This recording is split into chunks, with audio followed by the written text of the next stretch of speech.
Il faut dire que le plus grand potentiel de la 5G, c'est la 5G SA, standalone.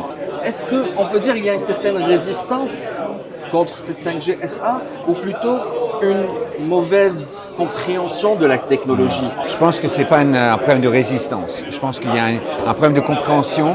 Il y a un problème aussi, vous savez, quand ça représente des investissements importants. Donc il faut avoir des cas d'affaires qui soient clairs, où on va savoir comment on va arriver à monétiser.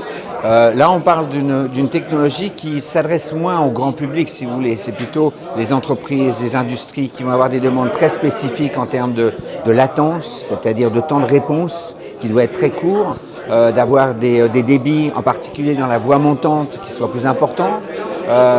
Et qui s'adresse à des cas d'affaires particuliers ou des cas d'usage particuliers. Par exemple, on voit qu'il y a un grand engouement dans certaines parties de notre région pour ce qu'on appelle les missions critiques, donc public safety, la police, les pompiers, les services hospitaliers, les services ambulanciers, la défense. Donc il y a vraiment un panel très très large d'applications de cette technologie, mais évidemment c'est plus complexe à comprendre. C'est juste une question de compréhension, de faire le calcul financier de retour sur cet investissement. Et ça, c'est un travail qu'on doit faire, nous les fournisseurs de technologie, avec nos clients, les CSP, pour faire comprendre aux usagers finaux, qui sont les entreprises d'industrie, comment arriver à monétiser cette technologie.